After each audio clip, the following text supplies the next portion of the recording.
Hi friends, எல்லாருமே எப்படி இருக்கீங்க? நல்லா இருக்கீங்களா? எல்லாருமே சாப்பிட்டாச்சுங்களாங்க? இப்போ வாங்க நம்ம டெய்லி லைஃப்க்கு தேவையான கிச்சன் டிப்ஸ் அண்ட் ட்ரிக்ஸ் தாங்க பார்க்க போகிறோம். அது மட்டுமே இல்லைங்க, நம்ம வீட்டில் ஒரு மூட்டை சாப்பாட்டு அரிசி இருந்தால் மட்டும் போதுங்க. நம்ம வீட்டில் எத்தனை பேர் இருந்தாலுமே சரிங்க, 3 மாதத்துக்கு தாராளமாக வச்சு நம்ம யூஸ் பண்ண முடியும். அது எப்படின்னு சொல்லி பார்க்கலாம். இந்த டிப்ஸை கண்டிப்பாக யூடியூப்பில் யாருமே சொல்லியிருக்க மாட்டாங்க. வீடியோவை லாஸ்ட் வரைக்கும் பார்த்துட்டு ஏதாச்சும் ஒரு டிப்ஸ் உங்களுக்கு யூஸ்ஃபுல்லாக இருக்குன்னு நினச்சிங்கன்னா மறக்காமல் லைக் பண்ணிக்கோங்க, மறக்காமல் ஷேர் பண்ணி மறக்காமல் பெல் ஐக்கான் இருக்குது அதுவுமே கிளிக் பண்ணி வச்சுக்கோங்க. இப்போ வாங்க வீடியோக்குள்ளே போய் என்னென்ன டிப்ஸ்ன்னு சொல்லி போய் பார்க்கலாம். ஃபஸ்ட்டு டிப்பு என்னன்னு சொல்லி பார்க்கலாம் வாங்க. நம்ம நிறைய வீட்டில் பார்த்தீங்கன்னா சர்க்கரை வாங்கிட்டு வந்து சர்க்கரை டப்பாக்குள்ளே நம்ம சர்க்கரையை கொட்டி வச்சாலே போதுங்க.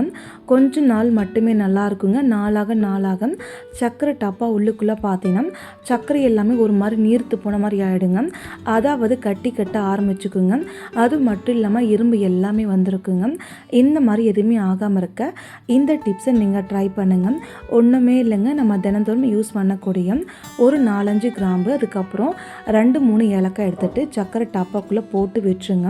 அதுக்கப்புறம் நீங்கள் பார்த்தீங்கன்னா ஒரு கரண்டியோ இல்லை ஸ்பூன் எடுத்துகிட்டு ஒரு டைம் நம்ம சர்க்கரை டப்பாவுக்கு நல்லா நம்ம கலக்கி விட்டுக்கலாங்க. இந்த மாதிரி நீங்கள் பண்ணும்போது சர்க்கரை பார்த்தீங்கன்னா நீர்த்து போகாமல் இருக்கும், கட்டிக்காமல் இருக்கும். அது மட்டுமே இல்லாமல் எறும்பு தொல்லை சுத்தமாக இருக்காது. கண்டிப்பாக இந்த டிப்ஸை எல்லாருமே ட்ரை பண்ணி பாருங்கள், ரொம்பவே யூஸ்ஃபுல்லாக இருக்குங்க. நெக்ஸ்ட்டு டிப்பு என்னன்னு சொல்லி பார்க்கலாங்க. உங்கள் வீட்டில் பருப்பு வாங்கி நீங்கள் ஸ்டோர் பண்ணிங்கன்னா கண்டிப்பாக இந்த மாதிரி ஒரு டைம் நீங்கள் ட்ரை பண்ணுங்கள். 1 வருஷம் ஆனாலும் சரிங்க, வண்டு புழு பூச்சி கிட்ட வரவே செய்யாது. அது என்னன்னு சொல்லி பார்க்கலாம். ஃபஸ்ட்டு பருப்பு டப்பாவுக்குள்ளே 2-3 போல் பிரியாணி எல்லாம் நம்ம சேர்த்துக்கலாம். சின்ன துண்டு பட்டை ஒரு 4-5 போல் நீங்கள் சேர்த்துக்கோங்க. அதுக்கப்புறம் இது மேலால் நீங்கள் பருப்பு நீங்கள் சேர்த்துக்கலாங்க. நான் இன்றைக்கி 2 கிலோ பருப்பு எடுத்திருக்கேன். 2 கிலோ பருப்புக்கு இதே பட்டை இதே இலை மட்டும் போதுமானது. அதிக பருப்பு எடுத்திங்கன்னா இன்னும் கொஞ்சம் இலை பட்டையெல்லாம் நீங்கள் சேர்த்துக்கணுங்க. பருப்பு நம்ம சேர்த்ததுக்கப்புறம் ஒரே ஒரு பிரியாணி எடுத்துகிட்டு பிச்சு போட்டு நீங்கள் சேர்த்துக்கணும். ஒரு 4-5 போல் காஞ்ச மிளகாய் நீங்கள் சேர்த்துக்கோங்க. அதுக்கப்புறம் மூடி போட்டு நீங்கள் ஸ்டோர் பண்ணி கிச்சன் ஷெல்ஃபில் நீங்கள் வச்சிங்கன்னா 6 மாதம் வரைக்குமே வண்டு புழு பூச்சி வராது. அதுவே நீங்கள் ஃப்ரிட்ஜ் சைடில் நீங்கள் ஸ்டோர் பண்ணிங்கன்னா 1 வருஷத்துக்கு மேலே வண்டு புழு பூச்சி வராது, நல்லா ஃப்ரெஷ்ஷாக இருக்குங்க. அடுத்த டிப்ஸே என்னன்னு சொல்லி பார்க்கலாம். நம்ம நிறைய வீட்டில் பார்த்தீங்கன்னா குக்கர் உள்ளுக்குள்ளே பருப்பு வேகிக்கும் போது, சாம்பார் செய்யும்போது, அப்படி நம்ம ஏதாச்சும் குருமா செய்யும்போது கொஞ்சம் தண்ணி எக்ஸ்ட்ரா நம்ம வச்சு விட்டால் போதுங்க, தண்ணி ஃபுல்லாக வெளியில் வந்துடுங்க. அந்த மாதிரி வராமல் இருக்க இந்த டிப்ஸை நீங்கள் ட்ரை பண்ணுங்கள். நான் இன்றைக்கி குக்கர் உள்ளுக்குள்ளே பருப்பு சாம்பார் செய்ய போகிறேன். தண்ணி எல்லாமே நான் சேர்த்துட்டுங்க. அதுக்கப்புறம் நீங்கள் பார்த்தீங்கன்னா ஒரு கிளாஸோ இல்லைனா ஒரு சின்னதாக ஒரு கப் எடுத்துக்கலாங்க. நான் இன்றைக்கி சின்னதாக ஒரு கிளாஸ் எடுத்துருக்கேன். கிளாஸ் எடுத்துகிட்டு இந்த பருப்பு குக்கர் உள்ளுக்குள்ளே கிளாஸை நீங்கள் கரெக்டாக போட்டு வச்சுக்கோங்க. இந்த மாதிரி நீங்கள் சண்டலை வச்சு விட்ட பின்னாடி அதுக்கப்புறம் எப்போதும் போல் குக்கர் மூடி எடுத்துக்கோங்க. குக்கர் மூடி எடுத்துகிட்டு எப்போதும் போல் கேஸ் கட்டை தண்ணீர் நல்லா நனைச்சிட்டு நீங்கள் சேர்த்துக்கோங்க. அதுக்கப்புறம் குக்கர் மூடி போட்டு விசில் போட்டுட்டு எப்போதும் போல் வழக்கமாக நீங்கள் எத்தனை விசில் விடுவீங்களோ அத்தனை விசில் மட்டும் நம்ம வச்சு எடுத்துக்கலாங்க. விசில் வச்சுட்டு காமிக்கிறேன், நீங்களும் பாருங்கள். இப்போ பாருங்கள், நான் ஒரு 3 விசில் மட்டும்தாங்க வச்சேன். தண்ணி மேலே லைட்டாக மட்டும்தாங்க தெரிச்சிருக்கு, கீழே எதுவுமே தெரிக்கல. பார்த்தா உங்களுக்கே நல்லா தெரியும்னு நினைக்கிறேன். அதுக்கப்புறம் குக்கர் விசில் எடுத்துகிட்டு மூடி ஓப்பன் பண்ணி பாருங்கள். மூடி உள்ளுக்குள்ளே எங்கேயுமே அழுக்குப்படலை. அதே மாதிரி தண்ணி ஃபுல்லாக பாருங்கள் கரெக்டாக சரியாக போச்சு. இப்போ நம்ம கிளாஸ் எடுத்துகிட்டு பாருங்கள், அந்த கிளாஸுக்குள்ளே தண்ணி இருக்கும். இந்த மாதிரி பண்ணும்போது மசாலா குழம்பாக இருக்கட்டும் இல்லை தண்ணியாக இருக்கட்டுங்க, எக்ஸ்ட்ரா எதுவுமே ஆகாது. லைட்டாக கொஞ்சமாக மட்டும்தாங்க வெளியில் தெறிக்க ஆரம்பிக்கும். அதுவும் குக்கர் மூடி மேலே மட்டும்தான் விடும். கேஸ் மேலே எங்கேயுமே எக்ஸ்ட்ரா தண்ணி எதுவுமே தெறிக்கவும் செய்யாது. கண்டிப்பாக இந்த டிப்ஸை நீங்கள் ட்ரை பண்ணுங்கள், உங்களுக்கு ரொம்பவே யூஸ் ஆகுங்க இந்த டிப்ஸு. அடுத்த டிப்ஸே என்னன்னு சொல்லி பார்க்கலாம் வாங்க. நம்ம எல்லார் வீட்லேயும் நீங்கள் பார்த்தீங்கன்னா விம்ஜெல் பேக்கெட்டில் யூஸ் பண்ணிவிட்டு காலி ஆகிடுச்சுன்னு தூக்கி போடுவோம் இல்லையா, அந்த மாதிரி நீங்கள் தூக்கி போடாதீங்க. இந்த கவரை வச்சு நம்ம எப்படி யூஸ் பண்ணலான்னு சொல்லி பார்க்கலாம். ஃபஸ்ட்டு இந்த கவர் உள்ளுக்குள்ளே நீங்கள் தண்ணி ஊற்றிட்டு நல்லா அழைச்சி பிடிச்சிருங்க. அதுக்கப்புறம் இந்த கவர் ஃபுல்லாகவே நீங்கள் தண்ணி பிடிச்சிட்டு எப்போதும் போல் நல்லா டைட்டாக க்ளோஸ் பண்ணிட்டுருங்க. அதுக்கப்புறம் உங்கள் வீட்டு ஃப்ரீசர் உள்ளுக்குள்ளே இந்த கவரை கொண்டு போய் நீங்கள் வச்சு விட்டுருங்க. இப்போ பாருங்கள், பாருங்கள், நான் கவரை கொண்டு போய் உள்ளே வச்சு வெளியிட்டு வந்துட்டேன். இந்த தண்ணி ஃபுல்லாக நல்லா ஐஸ் கட்டி ஆகிடுச்சுங்க. இது எதுக்காகன்னு சொல்லி பார்க்கலாம். நம்ம நிறைய பேருக்கு பார்த்தீங்கன்னா அடிக்கடிக்கு எங்கேயாச்சும் ஒன்று இடிச்சுப்போம். அப்படி இல்லைனா அடுப்பு கிட்ட எங்கேயாச்சும் நம்ம சூடு வச்சுப்போம். அதுவும் இல்லைனா குழந்தைங்க நம்ம இன்ஜெக்ஷன் போட்டு வந்தால் கண்டிப்பாக ஐஸ் கட்டி ஒத்தனம் எல்லாமே கொடுக்க சொல்லுவாங்க. அந்த மாதிரி டைமில் நீங்கள் பார்த்தீங்கன்னா இதை நீங்கள் லைட்டாக வச்சு எடுத்தால் போதும், நமக்கு ஐஸ் கட்டி ஒத்தனமாக கிடச்சிருங்க. அது மட்டுமே இல்லாமல் எங்கேயாச்சும் இடிச்சிட்டு கை கால் வலிக்குதுன்னா கூட இந்த ஐஸ் கட்டி ஒத்தனம் நீங்கள் கொடுக்கலாங்க. கண்டிப்பாக இந்த டிப்பு உங்களுக்கு ரொம்ப யூஸ் ஆகும். மறக்காமல் இதையும் ஒரு டைம் நீங்கள் செஞ்சு பாருங்கள்.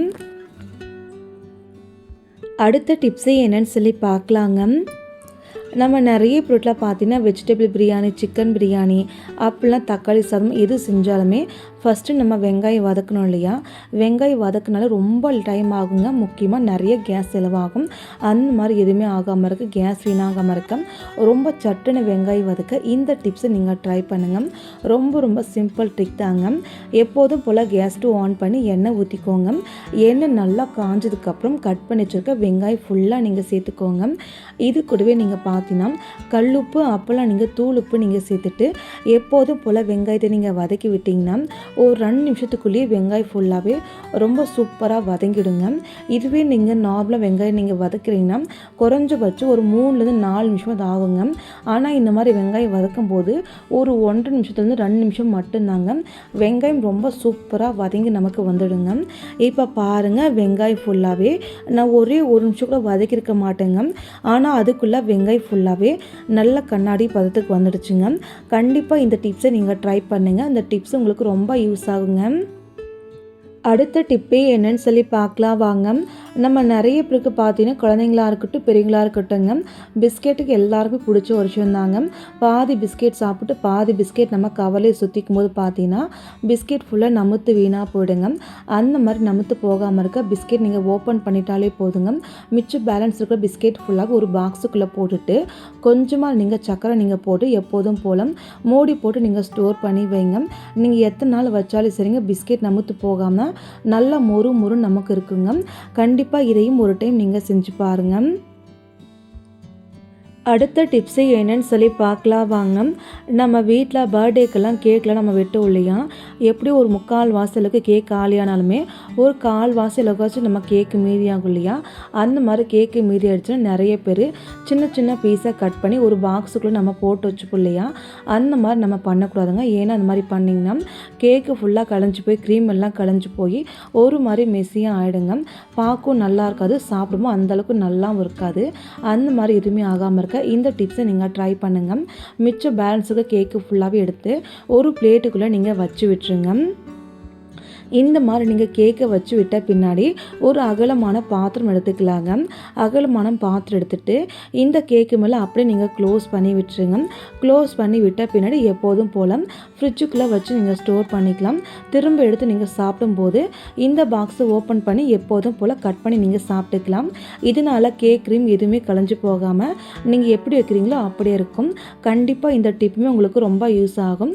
ட்ரை பண்ணி பாருங்கள். அடுத்த டிப்பே என்னன்னு சொல்லி பார்க்கலாம். ஒரு கப் எடுத்துக்கலாங்க. கப்புக்குள்ளே பார்த்தீங்கன்னா முகத்துக்கு யூஸ் பண்ணுற எந்த பவுடர் இருந்தாலும் ஒரு கொஞ்சம் போல் நீங்கள் சேர்த்துக்கோங்க. இது கூடவே நம்ம அரஸ்பளுக்கும் மட்டும் தேங்காய் எண்ணெய் சேர்த்துட்டு நல்லா நம்ம மிக்ஸ் பண்ணி விட்டுக்கலாங்க. இந்த பவுடர் தேங்காய் எண்ணெய் ஃபுல்லாகவே நல்லா நம்ம மிக்ஸ் பண்ணிக்கலாங்க. இந்த மாதிரி நல்லா நீங்கள் மிக்ஸ் பண்ணி விட்ட பின்னாடி இந்த கப்பை நீங்கள் சைடில் அப்படியே வச்சுக்கோங்க. அதுக்கப்புறம் இது கூட நீங்கள் பார்த்தீங்கன்னா டூத் பேஸ்ட்டு ஒரு கொஞ்சம் போல் நீங்கள் சேர்த்துக்கோங்க. எந்த பிராண்டட் டூத் பேஸ்ட்டாக இருந்தாலும் கொஞ்சம் போல் நீங்கள் சேர்த்துட்டு கை வச்சு நல்லா நம்ம கலக்கி விட்டுக்கலாங்க.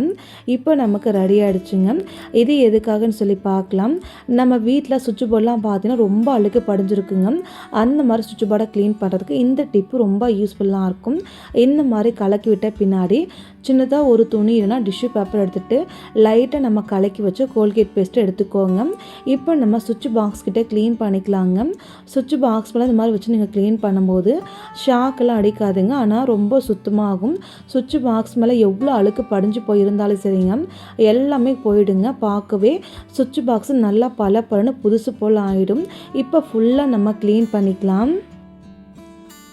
இப்போ பாருங்கள், சுவிட்ச் போர்டு ஃபுல்லாகவே எல்லா பக்கமும் நல்லா நம்ம தொடச்சாச்சுங்க. சுவிட்ச் போர்டு பார்க்கவே ரொம்ப பளபளன்னு புதுசு போல் ஆயிடுச்சு. கண்டிப்பாக இதையும் நீங்கள் ட்ரை பண்ணுங்க. அடுத்த டிப்ஸு என்னன்னு சொல்லி பார்க்கலாம். நம்ம வீட்டில் ஒரு மூட்டை அரிசி வாங்கினா கம்பல்சரி ஒரு 1.5 மாதம் வரைக்கும் வச்சு நம்ம யூஸ் பண்ணுவோம் இல்லையா? ஆனால் நான் சொல்ல போகிற இந்த டிப்ஸை நீங்கள் ட்ரை பண்ணிங்கன்னா 1.5 மாதம் வரைக்கும் வச்சு யூஸ் பண்ணக்கூடிய அரிசியை 3 மாதம் வரைக்கும் வச்சு நீங்கள் யூஸ் பண்ணிக்க முடியும். அது எப்படின்னு சொல்லி பார்க்கலாம். நான் இன்றைக்கி பார்த்தீங்கன்னா சாப்பாட்டு அரிசி எடுத்துருக்குங்க.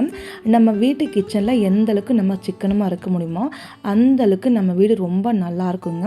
ஏன்னா நீங்கள் பார்த்தீங்கன்னா நம்ம அடிக்கடிக்கு மாதம் அரிசி காலி, பருப்பு காலி அந்த மாதிரி நம்ம சொல்லிகிட்டே இருந்தோம்னா அடிக்கடிக்கு நம்ம வீட்டில் என்ன தான் பண்ணுறீங்க, இவ்வளோ செலவாகுதுன்னு சொல்லி நம்மளையே திரும்பி நம்மளை கேள்வி கேட்பாங்க.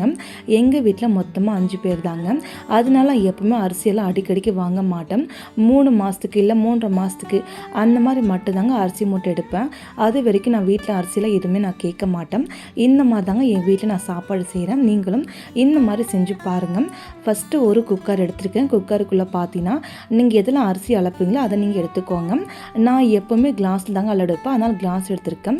ஒரு கிளாஸ் போல் சாப்பாட்டு அரிசி நீங்கள் சேர்த்துக்கோங்க. அதே கிளாஸில் ரேஷன் பச்சரிசி அதே அளவுக்கு நீங்கள் சேர்த்துக்கணுங்க.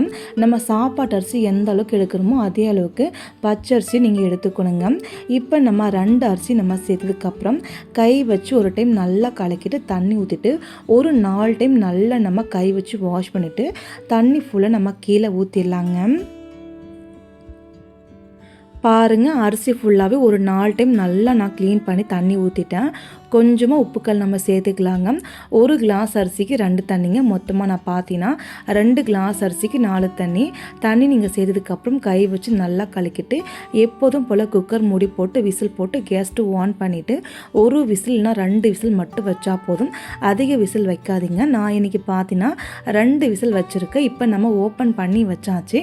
இப்போ சாப்பாட்டு அரிசி நீங்களே பாருங்கள். இந்த மாதிரி நம்ம செய்யும்போது யாருமே ரேஷன் பச்சரிசி நம்ம கலந்துருக்குன்னு சொல்லவே மாட்டாங்க. பார்க்க நல்ல அரிசி மாதிரியே இருக்கும். டேஸ்ட்டுமே ரொம்ப சூப்பராக இருக்கும். இப்போ நான் ஒரு அன்னக்கரண்டி எடுத்துருக்கேன். அன்னக்கை எடுத்துகிட்டு சாப்பாடு எடுத்துகிட்டு காமிக்கிறேன். நீங்களும் பாருங்கள். இந்த மாதிரி நீங்கள் சாப்பாடு வைக்கும்போது ஒரு விசில்னா 2 விசில் மட்டும் வச்சா மட்டுமே போதுமானதுங்க. இந்த மாதிரி நீங்கள் பண்ணும்போது பார்த்தீங்கன்னா 1.5 மாதம் வரைக்கும் யூஸ் பண்ணக்கூடிய அரிசி நீங்கள் 3 மாதம் வரைக்கும் வச்சு யூஸ் பண்ணிக்க முடியும். கண்டிப்பாக இந்த டிப்பு உங்களுக்கு ரொம்பவே யூஸ்ஃபுல்லாக ஆகும். மறக்காமல் இதை நீங்கள் ட்ரை பண்ணி பார்த்துட்டு எனக்கு கமெண்ட் பாக்ஸில் கமெண்ட் பண்ணுங்கள். அதே மாதிரி உங்கள் வீட்டில் ஒரு மூட்டை அரிசி எடுத்திங்கன்னா உங்கள் வீட்டில் எத்தனை மாதம் வச்சு யூஸ் பண்ணுங்கன்னு சொல்லியும் கீழே கமெண்ட் பாக்ஸில் மறக்காமல் கமெண்ட் பண்ணுங்கள். ஓகே ஃப்ரெண்ட்ஸ், இந்த டிப்ஸ் இந்த வீடியோ உங்களுக்கு ஏதாச்சும் யூஸ்ஃபுல்லாக இருக்குது நீங்கள் நினச்சிங்கன்னா மறக்காமல் ஒரு லைக் பண்ணுங்கள், சப்ஸ்கிரைப் பண்ணுங்கள், ஷேர் பண்ணுங்கள். மறக்காமல் கீழே ஐஃப் கொடுங்க. ஐஃப் காமிச்சதுன்னா ஐஃப் கொடுங்க, இல்லைனா விட்டுருங்க. மறக்காமல் ட்ரை பண்ணி பார்த்து கமெண்ட் பாக்ஸில் கமெண்ட் பண்ணுங்கள். இவ்வளோ நேரம் பொறுமையாக இந்த வீடியோ பார்த்து எல்லா ஃப்ரெண்ட்ஸுக்குமே ரொம்பவே நன்றிங்க. Thank you friends. நாளைக்கு பார்க்கலாம் வேறொரு வீடியோவில்.